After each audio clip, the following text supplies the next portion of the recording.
में इलेक्शन जे मचंदड़ माहौल सबब इलाइक़े जी आम सियासी शख्सियतुनि मीर गज़ैन ख़ान बिजाणी ऐं मीर शाहज़ैन ख़ान बिजाणी जो इंटरव्यू करण JTN web news team Karampur जे ॻोठ मीर नसरुल्लाह ख़ान बिजाणी पहुती। साबिक़ MNA मरहूम मीर नसरुल्लाह ख़ान बिजाणी जी रिहाइशगाह ते मुख़्तलिफ़ इलाइक़नि जे माण्हुनि जो वॾो मेड़ मौजूदु हो। मीर गज़ैन ख़ान बिजाणी ऐं मीर शाहज़ैन ख़ान बिजाणी मुख़्तलिफ़ बिरादरनि जे मुख़्तलिफ़ धुरनि में हलंदड़ अरबत जे सरचाह में मसरूफ़ पुर नज़र आया। JUI इन 191 जे उम्मीदवार मीर शाहज़ैन ख़ान बिजाणी जी अवामी मसरूफ़ियत सबब इंटरव्यू त न थी सघियो, पर मीर गज़ैन ख़ान बिजाणी प्रोग्राम इलेक्शन ऐं सियासत में JTN न्यूज़ सां वीचार हिन रीति वंडिया आहिनि। अचो त ॿुधूं था। अस्सलाम वालेकुम। प्रोग्राम इलेक्शन ऐं सियासत में अॼु जा महिमान आहिनि असां सां मीर गज़ैन ख़ान बिजाणी।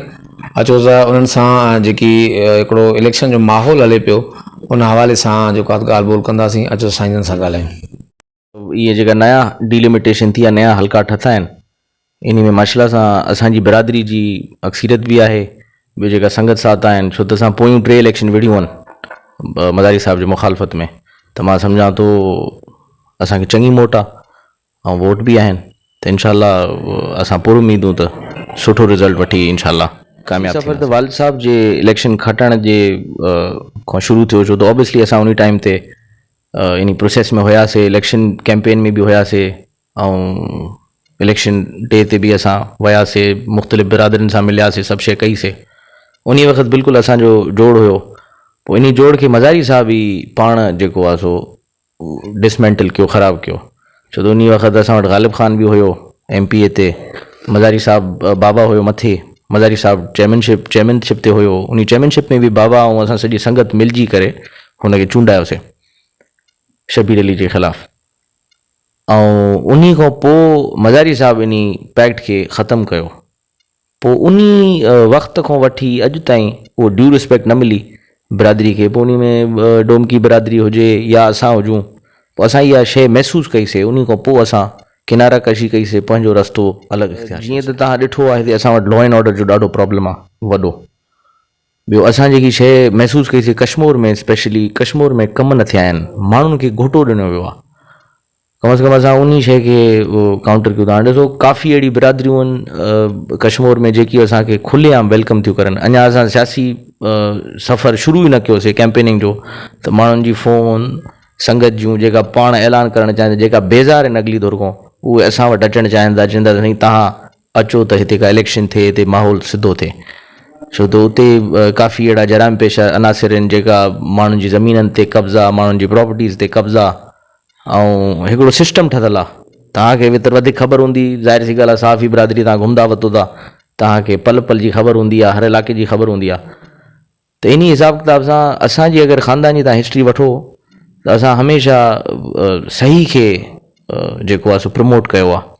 ॿियो हमेशह असां ॾोयारनि जे ऐं जराइम पेशा अनासिर जेका बि हुजनि, पोइ असांजी क़ौम में हुजनि, ॿाहिरि हुजनि, असांजे ज़िले में हुजनि, असां उन्हनि खे हमेशह नेगेटिव वरितो आहे, उन्हनि जी मुखालफ़त कई आहे। या उहो सपोर्ट बि करे थी, काफ़ी संगत असां वटि ऐलान बि करणु चाहे थी। हाणे जीअं जीअं सियासी सफ़र तेज़ी वठंदो त तव्हांखे सुठी हिकिड़ी रिस्पॉन्स, हिकिड़ो सुठी ख़बरूं तव्हांखे रोज़ु इंशाल्लाह असां ॾींदासीं। ऐं केयरटेकर सेटअप जेको बि आहे उन जेको राय ऐं रद्द अमल जेको बि उहो कंदा, उन जे हिसाब किताब सां इलेक्शन थींदी। हिन वक़्तु जेका शयूं आहिनि उहे त ऑन द गो आहिनि। मां सम्झां थो टाइमली इलेक्शन थियण बि खपजनि, छो त ॾिसो सेनेट तव्हांजी वञे थी, अचण वारे मार्च अप्रैल में तव्हांजी सेनेट डिज़ोल्व थींदी। हाणे सेनेट खे बि चूंडण लाइ ऑब्वियसली तव्हांखे MPAs ऐं असेंबलियंस खां ई चूंडाए करे तव्हांखे सेनेट खे मुकमल करिणो आहे, त तव्हां वरी हिकिड़ी आइनी बुरान में हलिया वेंदो। इन जे करे मां सम्झां थो त टाइमली इलेक्शन थियणु खपजनि। हाणे ख़बर न आहे कंहिं वजूहात सां अगरि न थिया त उहो ॾिसूं था उन खे छा मरलो थींदो, पर असां पुर उम्मीदूं त इंशाल्लाह टाइमली इलेक्शन थींदियूं। ज़िले जी जेकी बि असांजे जैकबाद ज़िले जो जेको हल्को आयल आहे, या इवन कश्मीर आहे, शिकारपुर आहे, पर पूरे सिंध जे जेतिरा बि आवाम आहे उन खे इहो पैगाम ॾियां थो त महिरबानी करे ख़ुदा रा पंहिंजे वोट खे इज़त ॾियो। उहो नुमाइंदे खे तव्हां चूंडे आनियो जेको घटि में घटि तव्हांजी क़दर बि करे, जेको तव्हांजा कम बि करे, जेको तव्हां सां मिले बि सही। ऐं इहो ॾिसो, वोट हिकिड़ो अहिड़ो अमल आहे, इहा ज़िमेदारी आहे। चलो अॼु त असां ॾेई फारिग थियूं त पोइ के माण्हू 4 रुपयनि जे करे ॾियनि था या कहिड़े बि हिसाब किताब सां ॾियनि था, के प्रेशर में ॾियनि था बिरादरी जे हिसाब किताब सां। बट तव्हां घटि में घटि जॾहिं बि कंहिं उम्मीदवार खे ॾियो त उम्मीदवार जी वेटेज खे ॾिसो, उन जे किरदार खे ॾिसो ऐं उन जी सोच खे तव्हां ॾिसो, उन जे मंशूर खे तव्हां ॾिसो ऐं पोइ तव्हां वोट ॾियो। उन सां तव्हांजो मुस्तक़बिल, तव्हांजे ॿारनि जो मुस्तक़बिल, सभु शइ जो मुस्तक़बिल जुड़ियल आहे। छो त लॉ एंड ऑर्डर बि आहे, पोइ एजुकेशन बि आहे, ॿियूं शयूं आहिनि।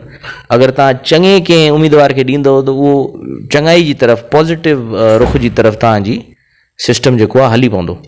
त इहो ई पैगामात जेतिरा बि मुंहिंजा भाइर, बुज़ुर्ग, न्याणियूं जेतिरियूं बि आहिनि उन्हनि इहो पैगामात सोची सम्झी, जेको तव्हांखे उम्मीदवार सुठो लॻे, जेको तव्हां सम्झो त तव्हांजा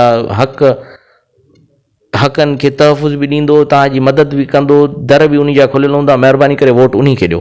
पोइ अगरि असांखे सम्झो था लाइक़ु त असांखे ॾियो, अगरि ॿिए कंहिंखे सम्झो था त उन खे ॾियो। पर इहा ज़रूरु तव्हां सोच वीचार करे पोइ तव्हां वोट जो इस्तेमालु। सियासत में असांजा महिमान हुआ Mir gudgeon Khan बिजराणी। Mir gudgeon Khan बिजराणी साबिक़ MNA मरहूम मीर नसरुल्ला ख़ान बिजराणी जा फ़र्ज़ंद आहिनि। हुननि जो चवणु हो त असांजी जेकी इलेक्शन जी या सियासत जी शुरूआति असांजे वालिद मरहूम खां हलंदी पई अचे पई ऐं ज़िले में जेको आहे त असांजे वालिद साहब जेको आहे पंहिंजे दौर में तमामु सुठा कमु कराया। असांजो हिकिड़ो सुठो वोट बैंक बि आहे ऐं हिन वक़्तु मुंहिंजो बिरादर मीर शाहज़ैन ख़ान बिजराणी इन 191 ते जेको आहे त इलेक्शन लड़े पियो ऐं हू पुर उमीद आहिनि त हिन भेरे ज़िले कश्मीर जी जेकी आवाम आहे उहा असांखे जेको आहे त चूंडे करे ऐवान में मोकिलींदी ऐं असां जेको आहे त इलाइक़े जी आवाम जी भरपूर जेको आहे त ख़िदमत करण जी कोशिशि कंदासीं। कैमरामैन टीम सां गॾु Javed Usman Bijarani, GTN web news, Karampur.